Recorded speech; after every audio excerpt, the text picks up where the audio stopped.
I would like to extend a warm welcome to the wonderful audience. I can already see a lot of people joining in and, saying hello and greetings, and that they're so excited to be part of this webinar that is called Adapting and Evolving in a Changing World.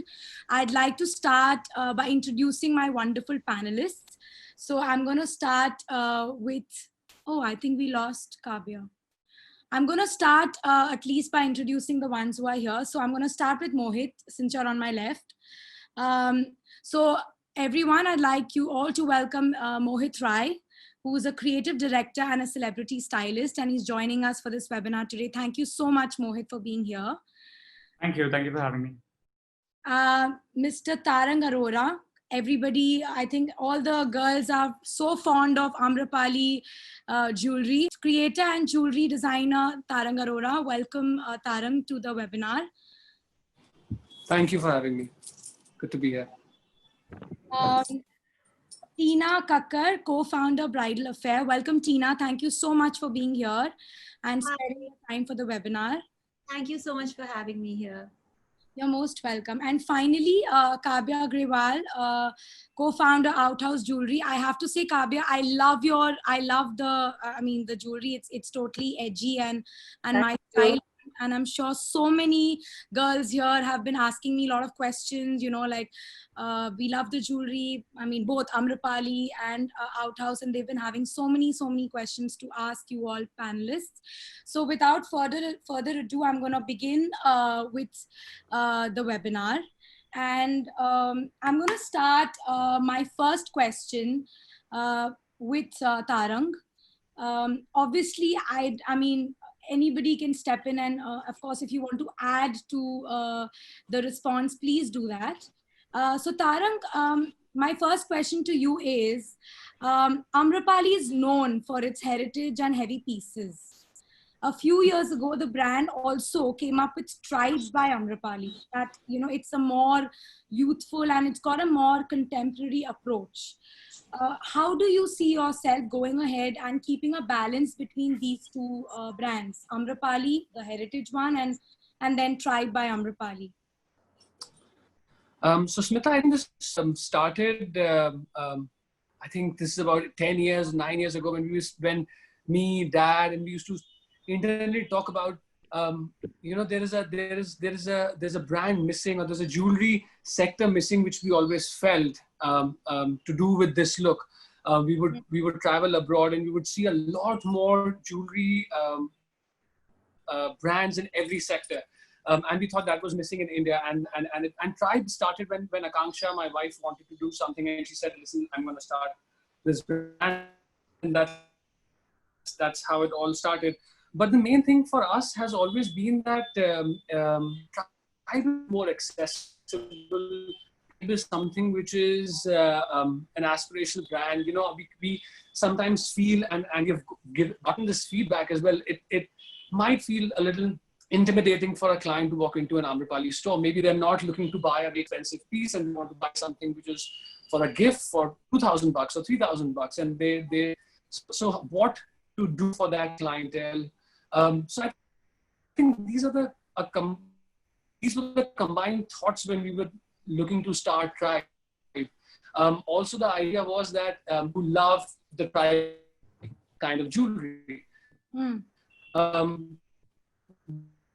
Very consciously is that we in Tribe are more. Tarang, I think your connection is a bit off. I'm sorry.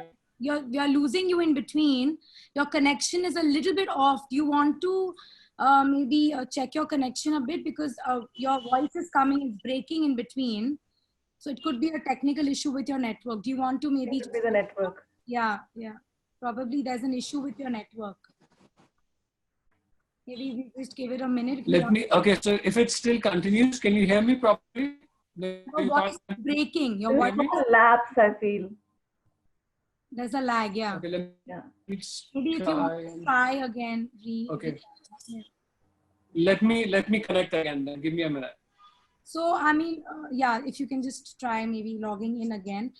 But obviously, in the meantime, I want to continue asking questions to all the other panelists in the meantime that we wait for Tarang to get back.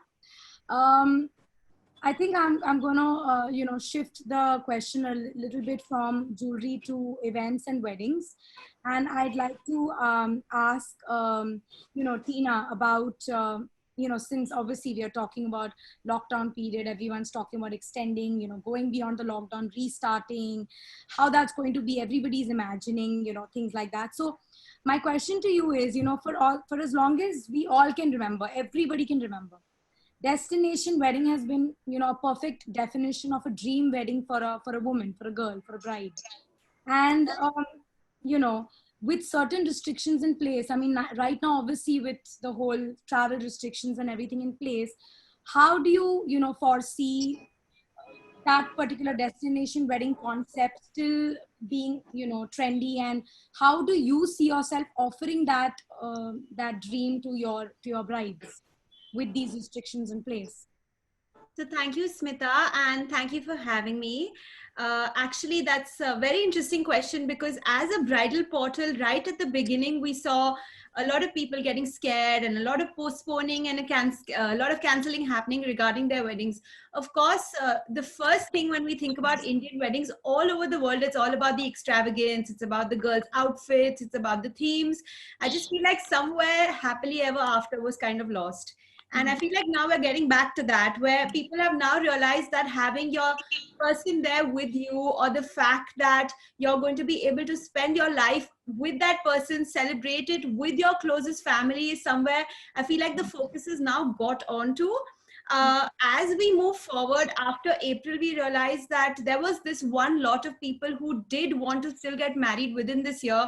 But of course, then they realized that they have to take all sort of precautionary measures. They have to downsize their guest list. It was more about intimate functions.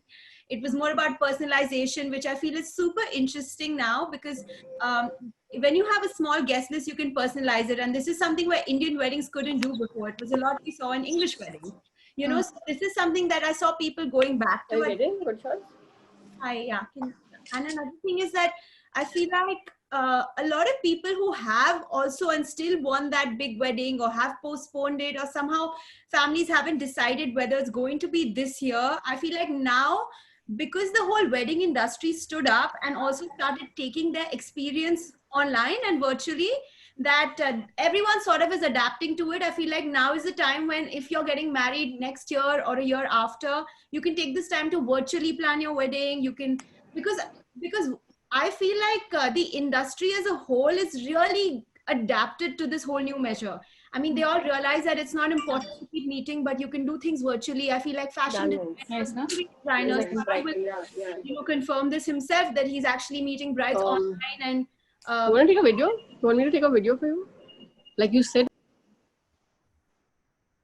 No, that. Never. So you can carry on. That was the shift we've been seeing. So definitely, I feel like there will be a change. Everyone's adapting. I think all you can do is make most of it. So what I'm saying is, I mean, there are going to be certain set of people who would wait maybe and postpone and be happy to postpone. Yeah. There will be a certain set of people who would want to kind of downsize, focus on what's important, maybe focus on the closed ones, close people, close family and friends, and they would want to make that moment special, irrespective with whatever options they have, and kind of get the best out of it. And with all the possible safety measures, I feel like that is key. You cannot have people coming to your wedding and then going back. And I mean, we heard a certain amount of cases that happened. There was a wedding early in April in Turkey, and a lot of cases came out of that wedding. I feel like people back then were lost, and then we saw this complete time when nobody kind of had their wedding. But soon after June, there have been weddings, and at the same time, I think they're the most beautiful weddings. When they're intimate, they're at your backyard, they're in your house, they're the most beautiful weddings. So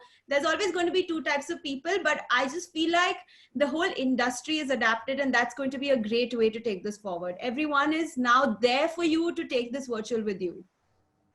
Sure. I can see Tarang has come back. I mean, he's reconnected. Tarang, I'm going to get back to you in a short while. I'm going to quickly, swoop in and ask my next question to Mohit in the meantime, because it is kind of connected to the whole, concept of events and people coming together. And, weddings is also kind of like, it is like, a large scale event. And so are shoots. Sometimes shoots can be large scale. You can do a shoot with a smaller group of people as well. Depends, of course. But, given that your work is, a lot around, doing these kind of shoots, executing these shoots, working so much with models, brands, photographers, artists, makeup artists, and, what is your take on, how shoots are evolving in the current times? And, there's another question attached to this question, which is, a lot of these fashion brands and a lot of these lifestyle brands are now manufacturing things like, gloves and masks and things like that. So when it comes to A, like, how do you see shoots evolving? And B, when you talk about fashion brands or jewelry brands or luxury brands, do you see any other trend that's going to kind of come up because of the whole, mask, safety, stuff like that? What's your take on this? Thank you. So I think one of the most important things to understand out of this is that today the trenches and the Macintoshes that you buy from Burberry were at one point derived from the world wars. Like it was a costume that was designed for world wars. So necessity is the mother of innovation. And I think what we have to take away from here is that today masks may seem like something that we need to use, and tomorrow, maybe 50 years down the line, they'll become a part of our everyday lifestyle because they do help with better breathing. They're hygienic. So why not actually adapt them in the long run if we use this period to sort of treat that as a correction and sort of get used to these ideas of better breathing. Tomorrow they might just, I mean, not even tomorrow. I actually see so many brands that have started manufacturing masks and like designer masks, starting from $200 to like, I think I've seen some at like $20,000. So, so like I said, I think everything comes out of a certain necessity. It starts from a place where it's really needed, and then it becomes luxurious and it goes up the ladder. In terms of the shoots, in terms of events, I do think that what happened for a while, I think like what Tina said, the world, everything just became sort of very decadent, and people kind of lost the meaning of the actual thing that you were doing. So for example, when you are doing a shoot or when you're doing a wedding, people, I think, got lost so much in the decadence of it. And I think sometimes it was just atrocious to see things that were happening. It's nice to sort of in a way, I think if that's one of the silver linings, I think that decadence, for it to sort of calm, for it to calm down and sort of you go back to your roots and start appreciating why everything started in the first place. So same goes for shoots. I think there's been a lot of decadence. There's always a lot of paraphernalia. Kind of pause and reflect. Absolutely. And then you sort of filter the unnecessary sort of elements. You don't have to have a shoot with 2,000 people. You can do it with the main crew, the core crew. You can do it with the 5 most important people. I've recently been a part of a shoot where everything else was, everyone else, the director and everyone's online. And literally, and they were all on Zoom, and the only people on set were the people who had to be there physically, which was about 10 people. So the thing is, everything can be done on a smaller scale. It can be done to the same quality. What we've just gotten used to is the decadence around it, but we've gotten spoiled as an industry. And I think this sort of correction was much needed. So I think in a way, this is the silver lining that I'm seeing from this. And of course, it is important to be safe and be hygienic. And if these are trends that I think as Indians we needed, because I think social distancing is something I think we just need to learn in India. People just stand so close to each other. So if this is something to do social distancing in India. I know, and I'm really happy because now people do stand away from you, and you can look at them and tell them to step away from you without being rude, because it's necessary. So I hope that this is permanent. I hope the hygiene that people have adopted, I hope that's permanent, because then there'll be lesser, it's not just about one virus, there are thousands of diseases in our country. So if we get more hygienic and this becomes a part of our overall lifestyle, I don't see the problem with it, honestly. And I do think that these are things that should be in our systems all the time. So these are the things I think we can take away from this particular experience. Sorry, I mean, I'm just I'm venting, and I just feel like I think there's a slow pace in fashion also, which is great, because I feel like as designers, there's a constant drug to produce and consumers wanting more. So like as a designer, you're always like, okay, new trend, new fashion cycle. So I just feel, I think the slow pace which Mohit just mentioned right now, I think it's so nice because even as a designer, you have the bandwidth and the mindset to produce pieces which are more like, I'm saying, art in your own way. And have people to appreciate that because, I feel like people buy pieces, they wear them, and then they're gone. I mean, I think that's the passion. I mean, that's the world we've been living in so far. Design a collection, then you shoot the campaign. The minute the campaign's gone, the collection's gone, So I just feel like it's so fast. And I think that was the beauty of this whole pandemic. I feel it slowed down the whole process. I think that was amazing. Absolutely. And I mean, since you spoke about this pause and reflect new wave, and there is a new trend of this whole you can say group of shoppers, that luxury shoppers, that they want to go more minimalist, or they want to go Right. conscientious in their approach. They want to consciously buy from brands which are also kind of conscious about what's happening around them, and they have their social responsibility in place, they have sustainability measures, and things like that. So many consumers are now growingly getting more and more conscious. So when you talk about jewelry, which is all about extravagance, and my question is to both of you, I feel I'm going to start with Kavya, but of course I want Tarang also to add in between. When you talk about jewelry, which is all about extravagance, attention to detail, there is so much intricacy, there is, I mean, you can't really hold back from things that are required. You need to have those tiny details in place. I mean, how do you make jewelry that is minimalist in a country like India, where people want jewelry to stand out, And how do you adopt that? There was a, massive wave of, fashion, jewelry trend of minimalism where people were wanting to wear more minimalistic pieces. Like often, like last we were asked, like, you have statement pieces, but that was not true. Minimalistic jewelry has always been the part of the brand DNA. I mean, though anybody who thinks of outfits is always like statement, powerful, edgy pieces. That's been the brand ethos since the inception of the brand. But I feel like I think the way we redefined minimalism was in our own way, keeping pieces more intricate, more delicate. Tomorrow you can buy a nice piece of jewelry. It doesn't have to be, when you say a tiny minimalistic ring, doesn't mean a band. It needs to have a design element. So I feel like, I think as a brand, what we really focused on throughout our year was, our years of journey was innovation, and of course pushing the envelope of design. So when I talk about my merchandise in general, when you do a collection, it's day wear, there is evening wear, there is resort wear. So it's a wide variety of a wide mix of pieces which are in one collection. So I would just say, jewelry is so intricate where you can sort of, I wouldn't call Outhouse as a minimalist brand or a statement jewelry brand. There's a perfect balance which you strike. So I think that is something which we've been able to do since last 2 years. We've launched a few collections which are more day wear, because a lot of my clients would come to me and say, oh, we're coming to you, can you buy a pair of statement earrings, or could we buy a pair of a nice statement necklace? And we were like, we have a lot of minimal pieces too. Because this whole wave came in where people were like, we just want plain gold, we won't want anything, no stones. Yeah. So I feel minimalism is something the way you define, keeping your brand core, your core values intact. I think that's the most important thing. So for me, sorry, Kavya, okay, so I just want both of you to kind of chip in. Tarang, do you want to add anything to that as well? So I think what I want to say, what you were saying before about sustainability as well, and again, sustainability in jewelry, what you also have to remember is that there's a lot of gold which is recycled in jewelry industry. That's why we were brought up with this mindset, or our parents were brought up with the mindset, invest in gold, buy gold, and then eventually you can recycle it.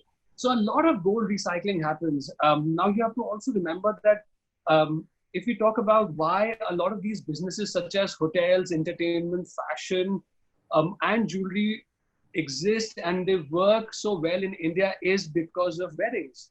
Right. Right? And that's where you cannot get minimalistic with your jewelry.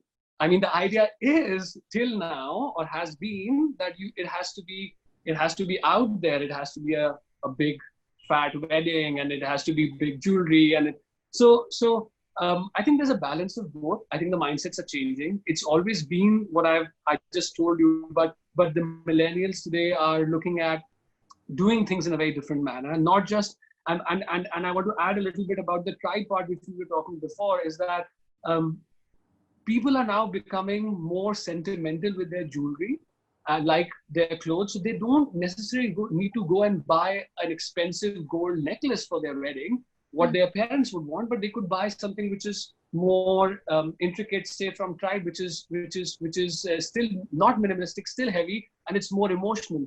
So there are multiple things at the moment going on in the new generation, which we feel.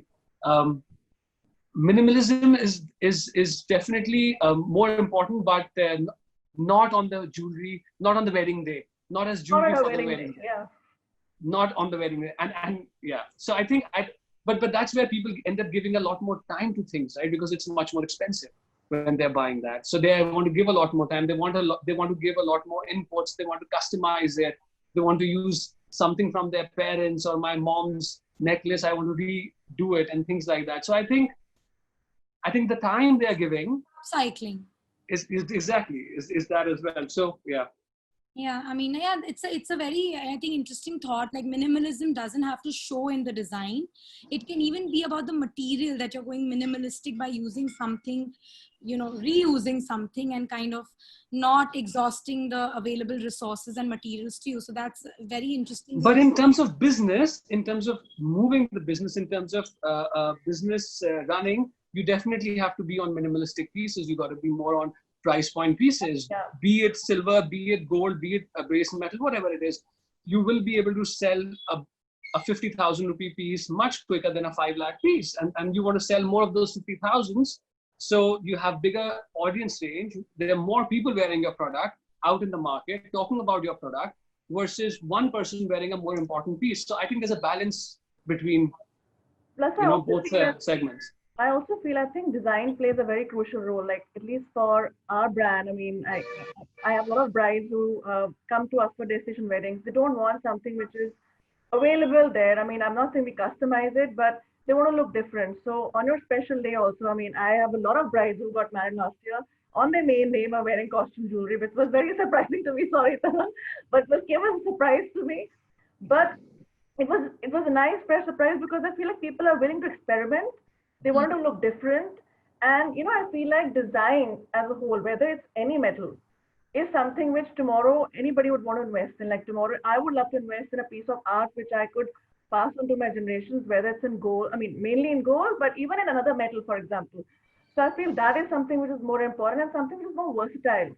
You can wear through seasons, you can look different each time, style it nicely.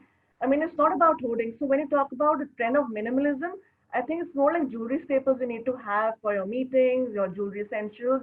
Like today, right now, you would not wear a very big statement necklace and sit down, but you will have more minimal pieces. So I feel like there's a whole segment. So I think trend is what you also create, like in jewelry. I feel jewelry is not very trend centric. Things do come in play, but I feel like you can explore a lot more in jewelry. I can see it is becoming more, not just metal forward. It's not a commodity anymore, which is what it's been always seen as in India. And it's becoming more design focused, fashion focused, and that's the most important thing at the moment, I feel, for jewelry industry as a whole. In the last 10 years, what has changed? I can see Mohit and Tina wanting to add something. They've been kind of, do you guys want to add something to that about the whole new wave of minimalism and how, consumers are? Mohit, I mean, for that. For sure. I think, yeah, for sure. I think also the idea of minimalism and maximalism, it's perception driven. Like what might be minimal to me might be like something that you may never touch and be like, oh, it's too poor or it's too expensive. So I think it's also about perception, and both the phenomenons, I think, constantly exist all the time. It's never really a wave that one is more prevalent over the other. Some people will always, like what Kavya said, you wouldn't sit here with a big necklace.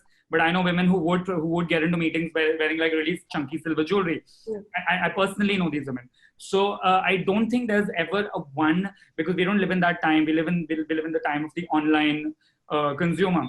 So they constantly want something else. So there's never one trend that's ever, I think, overpowering over another one.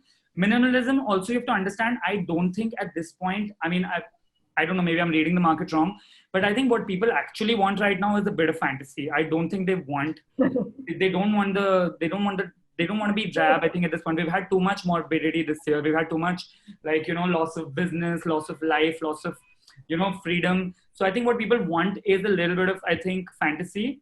And I don't think that even if minimalism is a trend right now, I don't think it's going to be out very long. And like Tarang said, I think in weddings, it's going to be impossible to, it's not something that will ever sustain. Also, I feel jewelry is a part of, it's a self-expression, right? Like, I mean, it's you. It's like, I mean, like Tarang said, like, it's great to see that jewelry as a whole has come forward in fashion, because when you talk about any design week, it's always clothing designers first and collaborations with jewelry. And I'm like, why is there no place where you can show or exhibit your work of, like your work basically maybe in a more artistic fashion, or maybe have plain, simple clothes, or even avant-garde clothes for that matter. It's always, I mean, the fashion designers are given a prominent focus as opposed to jewelry. And that's been the case in India for a long time. And I'm glad it's changing. Sure. Thank you so much. I think I'm going to ask my next question to Tina. I mean, we were talking about, a little bit of downsizing, changes happening in the industry, how things are going to go moving forward. When you talk about the wedding industry in general, especially in our country, it's larger than life. It's a huge industry. And I mean, the size of operations, the scale of operation, I mean, it's big, Yeah.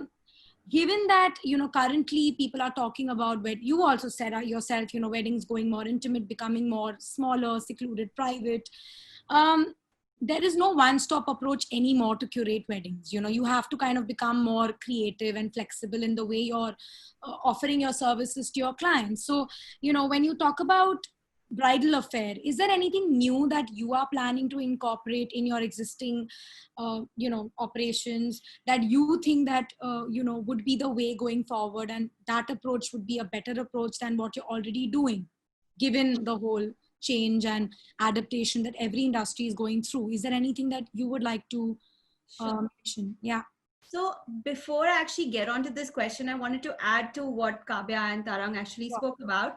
And it's very interesting is because, we've realized that wedding jewelry and shopping for your trousseau somehow is very ceremonial in our country. And it's the fact that it's a big part of your ritual today. So that is not going to be taken away, whatever happens. I feel like the way we mentioned is now people are going to focus on what is important is that, yes, like if I'm buying my jewelry, maybe I don't need theme-based jewelry because my functions are not like that anymore. So I rather invest in pieces that I'm going to wear forever.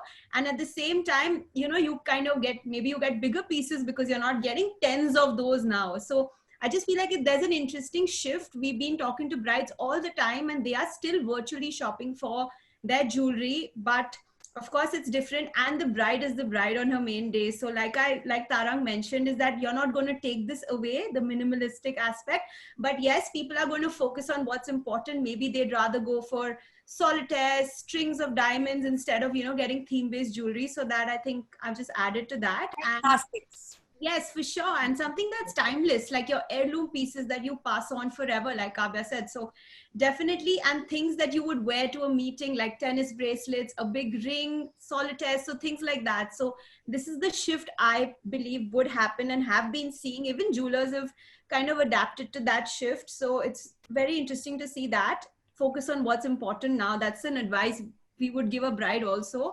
And coming back to your question, of course, that right at the beginning, when we started off, we didn't know where this would take us. We actually wanted to be a space to be like a masterclass and kind of get brides, grooms closer to their vendors. This is all we wanted to do at the beginning. And soon it started turning into an inspiration page where people said, wow, you're a one-stop shop. I didn't realize how large it actually got, where brides from across the globe, especially the Indian bride, came and told us that we didn't need a wedding planner. All we needed was your page. And that was crazy because I didn't realize how big this got. And then, yes, like you said it, the idea is to kind of bridge that gap between the vendors and the brides and grooms or their families to make this as seamless and easy as possible. Right at the beginning of the lockdown, I thought that you kind of need to develop a tool or different ways, like you guys are having a webinar, maybe an app. I started focusing on all those aspects at the beginning, not realizing that the greatest tool that has kept us all going, I believe, is social media. all of us in a certain way. And I feel like even brands, designers, jewelers especially, big designers also kind of didn't focus on it as much as they do now. And they've realized is that by sitting at home, using social media to your benefit, whether it's the way you want to talk to people with lives, connecting to people together, or showcase your collection, that it could be the most amazing, beautiful way. I feel like social media has been a great boon. So I would love everyone's opinion on this. Sure. I still miss the human touch. I think when you meet a client and the way they feel so happy wearing pieces in front of you is just not the same feeling.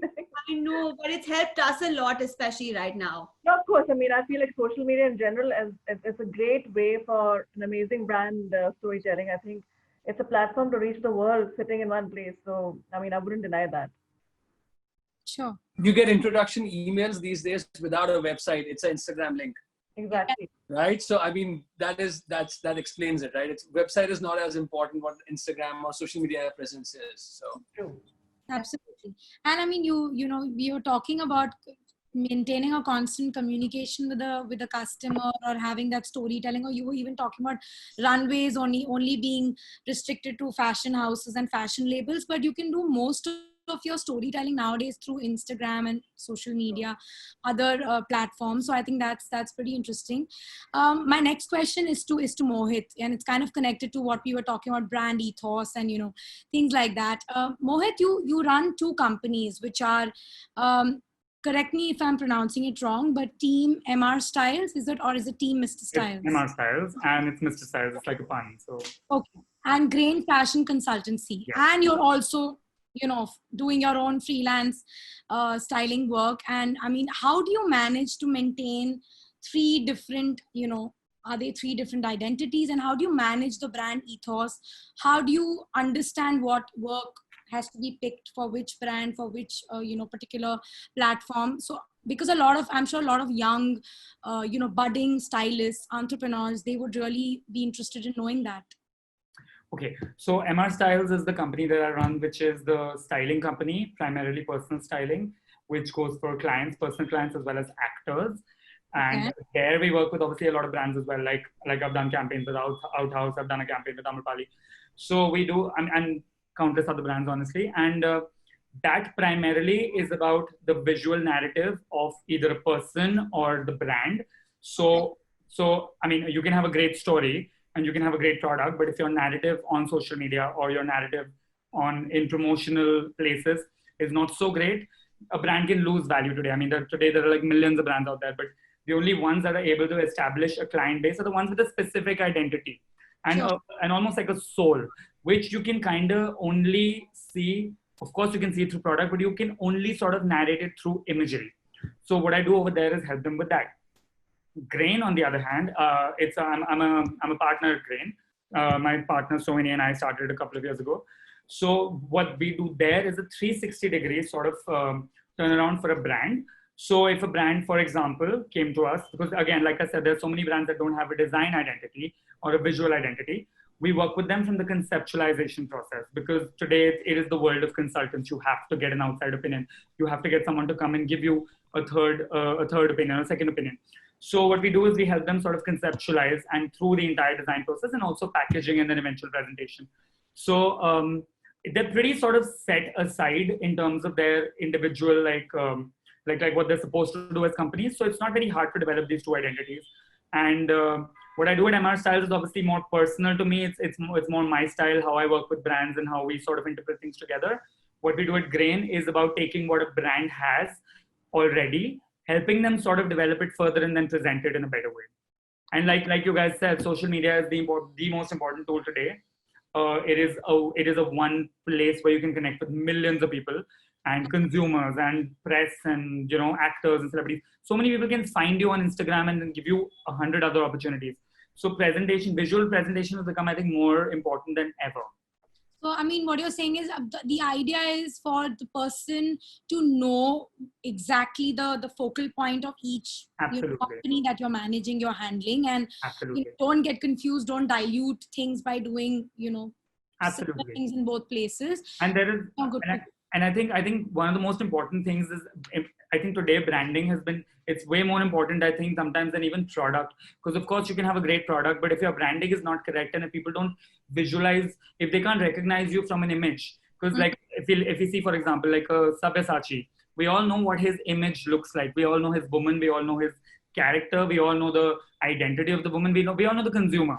So it's very important to relate to that consumer, relate to that story. And consumers eventually, I think, want to feel like they're part of a story and they're part of a narrative rather than just buying pieces haphazardly that look good on them. They have to feel like they're part of a movement. So we really just try to do that, like through visuals. Thank you. My next question is to Tarang. It's kind of, similar when you talk about to what I asked Mohit about, different clients, different ethos. Similarly, I mean, when you talk about Amrapali, I mean, you create jewelry even for the big screens, and then again, there's a consumer-centric jewelry. So when you talk about making statement pieces or, creating jewelry for the big screens, what kind of trends do you foresee going forward? And do you think that the big screen will also kind of change its approach and maybe become more minimalistic? What is your take on that? And how do you kind of differentiate when you're making maybe pieces for the big screen versus when you're making pieces for the client itself? So, I mean, the big screen part looks very easy and glamorous, but it's a lot of hard work. That's actually takes so much of our time when we're working on a project like that. And about the minimalistic jewelry part, I feel, I think anything on screen usually needs to look big, glamorous, and that's what the whole idea is. Yeah. I think the projects which we have been involved with have been more period or more tribal kind of projects. So even Ram Leela was more Gujarat and that kind of vibe, and then you see Bahubali and Manikarnika, which are more period kind of movies. I think in all of them, what we have to really do is understand the time period which the director and the movie is all about. We have to work with the clothing part of it, the hairstyle part of it. I mean, every single thing has to be thought of before even designing the character. What is their character in the movie at different stages? So when we were working in Bahubali, Anushka, she was a princess before, so her jewelry was very girly and colorful, enamel. And then she became the wife, then her jewelry became serious. So I mean, all these things have to be taken care of when we're designing jewelry for big screen. Metal, which we have to design also, which has to be used, is very important in terms of costs. Transportation, these pieces are going to be kept in whichever manner, right? And there's going to be more pieces required if there's broken, if there are retakes. So I think it's very glamorous to again start with, and when you see those pieces worn on the big screen, but I think the movies which we are involved in, it's going to be more about big show, and it's going to be about big. But I think that is what we were talking about before. That is what people associate Amrapali with. That is what people associate us with. I'm not saying we don't do minimalistic. I mean, we have a brand legend, Amrapali, which is at the moment launched in America, and it's gold. But it's again minimalistic, and it's all Indian workmanship, Rawa work, filigree work. Pieces should have those details as well. So I think again, both have their own places and own clientele. But the big pieces which we do for movies, we end up making commercial collections also, which actually then go on sale in the retail outlets. Which does very well as well, because the main piece or the big piece was worn in the movie and people associated with that. Yeah, I think that is what we always end up doing with this. Sure. Thank you so much, Tarang. Kavya, my next question to you is, again, I mean, a little bit from the point of context to, our audience. Based on your past experiences, I mean, relatively your Outhouse is a pretty, new, modern jewelry, young brand, still kind of, making its way into the market. A lot of young designers, budding entrepreneurs who want to start their own jewelry brands, their own jewelry firms, they would like to understand from you, like in today's day and age, what is your roadmap to success? I mean, what do you think you've had certain challenges that you faced as a new brand? In this day and age, and what message would you want to give to the budding entrepreneurs as well? So I think it's firstly, it's very important to define where do you see yourself, like, what is the kind of jewelry you want to get into? You want to get into precious jewelry, you want to get into silver, you want to get into brass, space metal. So, when me and Sasha actually started the brand, it was about 7.5 years back. I came from New York. And to my surprise, I just felt like there's only real jewelry and I couldn't buy pieces. There was either H&M or Zara, which was not there that time, or there was real jewelry. There was no concept of affordable luxury. Like, if you go to Bergdorf, we go to Barney's, you go to all these stores, there's costume jewelry. So I interned with Eddie Borgo for about a year and a half, and I came back and I was like, wow, this is nothing which I and her would like to wear. So the whole ideology of basically Outhouse came from there. It was purely homegrown. But I would say that the first thing anybody I kind of give it guidance to with respect to starting a brand is really creating a unique design language. We all have competition. I think how do you stand out from that competition is not by saying, okay, they have this design, I want to make something different. It's by truly following what your design aesthetic is, because it'll keep continuously showing in your design language. We create many different collections. We work with Mohit on many campaigns, whether it's, like an interesting enamel wildflower campaign or it's bridal. The whole idea is to be unique and be yourself, because I think that is something which people sort of want to see from you as a brand, Like today, I could say, okay, Amrapali, very definitive design language, you look at us, very defined design language. So I feel that's the first most important thing. And secondly, I would say is building a strong brand narrative. I think Mohit nailed it by saying this before. And I feel if you can't show the soul of your brand by great imagery or great visuals, I think the entire beauty of the product is lost. So I feel the way you portray your jewelry and your brand is your roadmap to success. I think because, social media has taken a huge turn. When it came in, people were doing basic imagery. Now there's a team for content, which needs to come and shoot content in a certain way. There are themes. You want to project your pieces also like pieces of art or differently. So I just feel like, I think collaborating with the right artist, collaborating with the right style. And having a clear vision yourself, when you don't have a clear vision with respect to how your design languages, like, so we recently launched a collection 5-6 days back. It's called the Threads of Love. It's actually a collection which is to celebrate love between friends and siblings too. But the whole, storytelling was by collaborating with Clayman. So we took those nice sculptures. It could be in a very different way. So I just feel as a brand, if you need to stand out, today, what catches all of my eyes basically, if you look at international brands, they're very clear with the idea of how they want to project themselves. Gucci sells a lifestyle. So I feel you as a brand, I'm not talking about Gucci, look at all international brands. They are not, I think they sell an experience.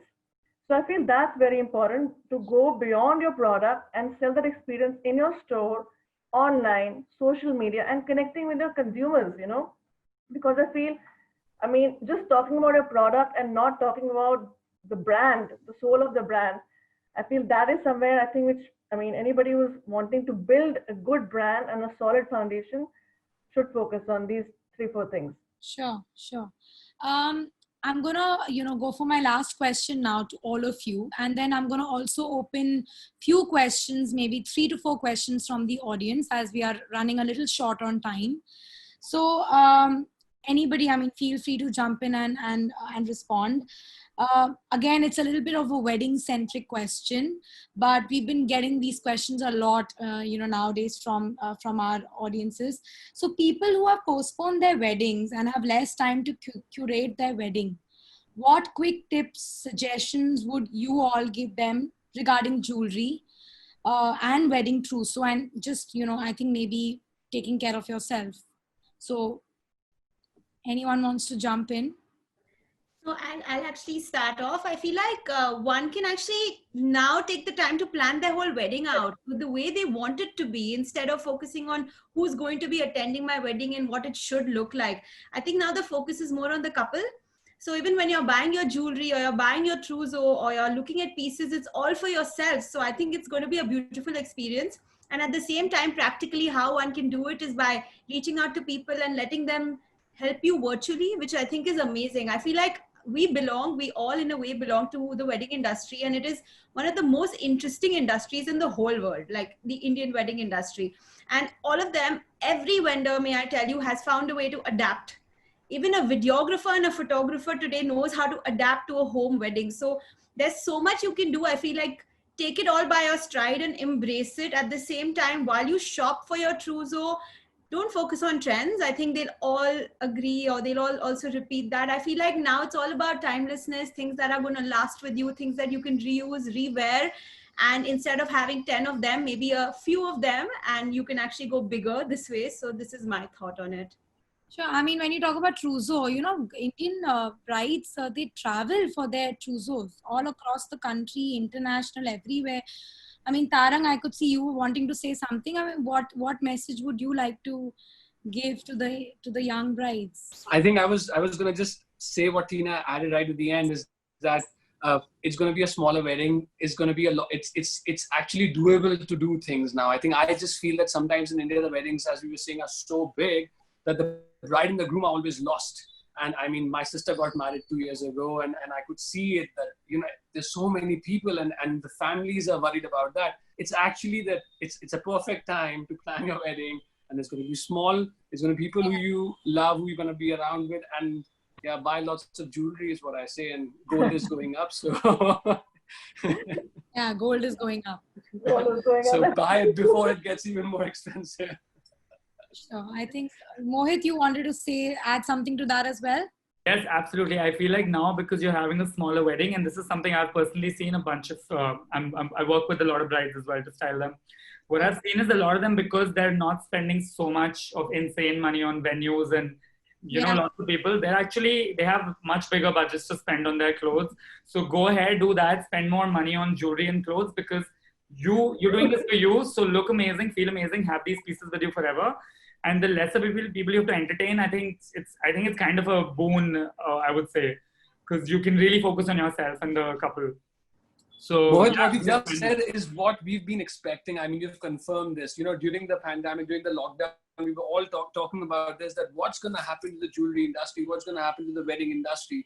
And this is exactly what we were anticipating would happen. People would spend a lot more on gifting better products to their families, because the budgets are still there, but they don't have ability to spend it on big venues and things like that. So that's where I was coming. I think they're going to be more experience driven. I mean, smaller weddings, you can curate that experience also, as opposed to doing a very big wedding. And like everybody said, I think you would rather buy things for yourself than spending. I mean, I thoroughly enjoyed planning with Mohit, was planning and executing a wedding. I had a blast, but I still feel, I think it's more curated. I think everything, your budget, extra budget for gifting, and gifting quality pieces, you know, like meaningful pieces, just not buying something from some brand just because you have to gift. So I think that kind of is great. I think, and what, you know, you said about the shift, one of you also spoke earlier about the whole consumer shift and all of that. I think it's very true. The whole gifting aspect, when you look at luxury is all about gifting, you know. So sometimes even when you talk about gifting, it's also about gifting oneself. If your bride, your special day, you'd rather want to buy an expensive piece for yourself, and maybe instead of buying it for 20 bridesmaids, you're buying it for 5 or 6. So you want to maybe invest in, you know, more expensive pieces, more delicate pieces for a smaller group of people. So quality driven, like, you know, it becomes more qualitative as opposed to just doing it for the heck of doing it. Absolutely. And it's going to be more value for money. You're going to get better value for money today. They're much better, everything, you know, clothes. Everyone is offering a much better value, much better price, because everyone wants to do better business today. And we can see this across board in everything, in every field. Absolutely. So our audience has already started asking a lot of questions. Audience, I'm really sorry. I won't be able to take every single question, but I'm going to try to take at least one question, you know, for every panelist. So I'm going to start with Tina, because I can see that there's a question related to wedding over here. What is your Any thoughts on what huge marriage halls can do to adapt, since most of the ceremonies will be small scale for quite some time going forward? Any suggestions on that, Tina? The first trend we've seen is that a lot of the weddings actually are happening at home rather than spaces, because the spaces are still not open. But of course, I feel like Delhi can provide that, Bombay cannot, the other towns can provide that. I feel like a city of like Mumbai doesn't have space. You don't have the space, you might have to choose a spot. And I know that marriage halls can adapt to being a smaller size. This is not really a concern. It's how they adapt to safety measures is actually the real concern. So that's what really matters. I think it's very important that you choose a spot where not two functions are happening. If a banquet is broken themselves into 4 pieces and they're having 4 different parties happening, I don't think one should go in for that, because as private and small and precautious you can be, that's definitely something that will help you and your guests and make them feel comfortable. Sure. Thank you so much, Tina, for that answer. I can see Siddhidatri Sharma asking about sustainable jewelry. What's your take on sustainable jewelry as designers? Between Kavya and Tarang, anybody who wants to take that question?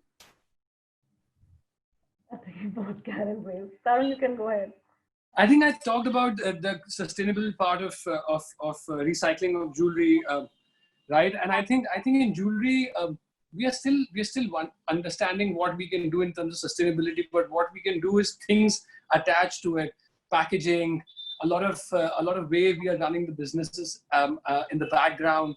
So those are the things which we are working on at the moment. I think running offices, so there are more things which we are looking at being sustainable behind the whole business versus the jewelry itself.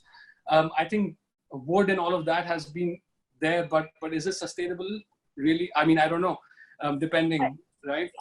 Integrating it into the whole business model, not exactly. The supply chain in jewelry is vast. So, like tomorrow when you talk about sustainability, I purchase a metal from a metalsmith which is sustainable. They give all certification. We upcycle. So we also recycle our metal, though we use base metal and we use gold-plated jewelry.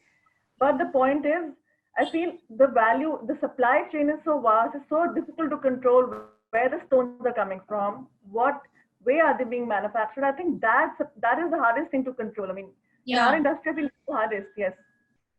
Absolutely. So as much as we can try to be sustainable, I think if that doesn't solve the back end doesn't get solved, it doesn't move forward. So it's a slow process, but yeah, but people are making that effort to become, brands with bigger purpose. Yeah. Oh, thank you. My next question, I think Mohit, this question is for you. I can't see the name of the person because it's a number, but what would you like to suggest to the young people who are pursuing their career in fashion? I think this question is for you. Sorry, just 1 second. Yeah. What would I suggest to people, young people pursuing a career in fashion is that it's not at all what it looks like. So if you have any other options, go for it. I do think, I think a lot of the misconceptions come with careers in fashion is that, it's really glamorous and it's a lot of fun and it's much harder, let me tell you, than any other aspect of the industry is to be on the back end, because what you get is all the bad sides of it. You never get to be in the front of anything. And if anything ever goes wrong, you'll get the brickbats. So the commitment is obviously huge. So unless you're absolutely passionate and consumed by it, don't get into it, because it's not worth it. You have to be committed to it. I think there are no Sundays, there are no Saturdays, there are no national holidays, there's no festivals. You work pretty much through and through. You're always on call. So your commitment needs to be very, very, very thorough. But if you really are committed, then get yourself educated, get yourself trained.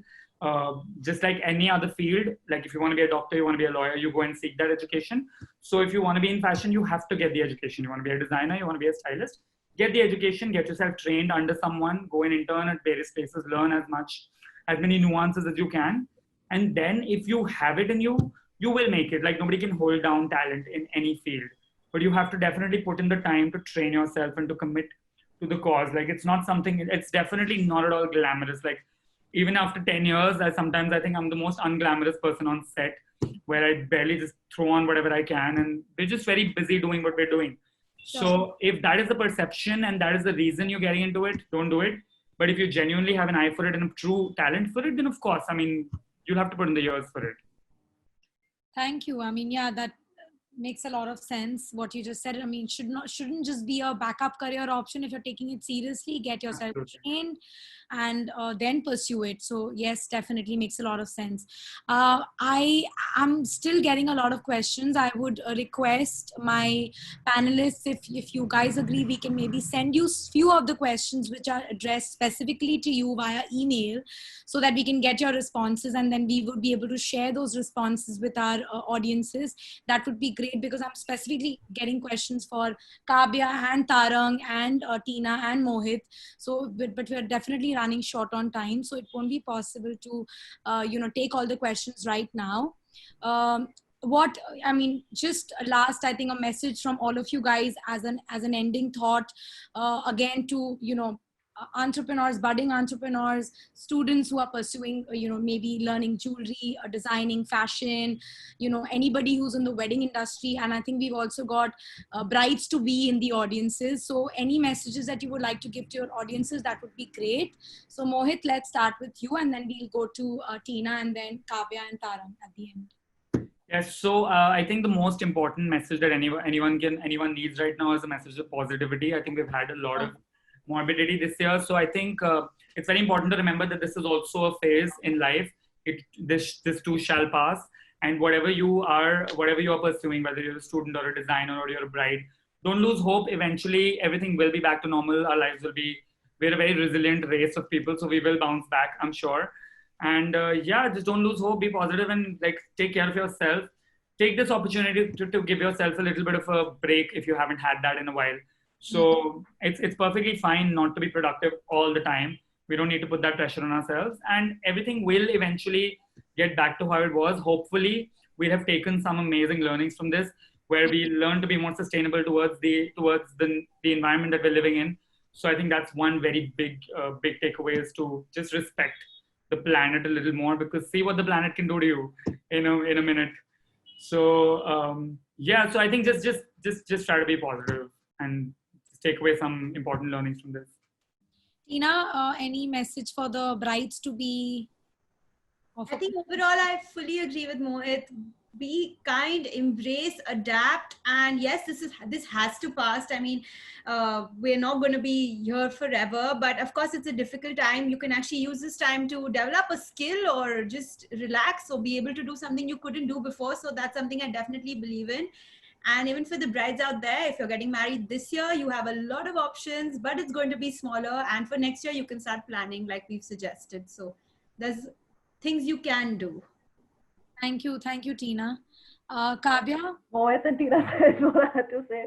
I would say the same. I would just say be true to yourself and just be positive. And I think this time is a great learning to sort of adapt and embrace the change. I think I would just say the same. So be positive. Thank you. Tarang, any? I think they've said it all, but yeah, I mean, work on your relationships. There's so many things, family. There's so many things which we've kind of not, I can't say forgotten, but we've not given it enough importance to, because we've been running around being a designer, being entrepreneurs or whatever, being students. I think this is a great time. And in terms of work, in terms of designing, this has been a blessing because you're literally locked down and all you have to do is be creative, is what I feel. And so that's been, I mean, be positive, as I think everyone else said the same thing. Great. Thank you so much to all the panelists. And again, to my audience, we will take a note of your questions and we will be passing them on to the panelists. And hopefully you will receive the responses very, very soon. I'd like to just request all of you to maybe just as a sign out gesture, if we can just maybe do a positive sign or an namaste, whatever you're comfortable with, so that we can quickly take a picture and capture this moment. This is the positive sign that I'm kind of doing. Wonderful. Priyanka or Akshay, one of you, if we can just have a quick picture, that would be great. Thank you so much. And it was great having you all here. Looking forward to more and more panels like these. Thank you, guys. Thank you. Thank you. Bye. Thank you for having me. Thanks. Bye bye, everybody. Bye. Bye, Kavya. Bye, Mohit. Bye, Bye, Mohit. Tina. Bye.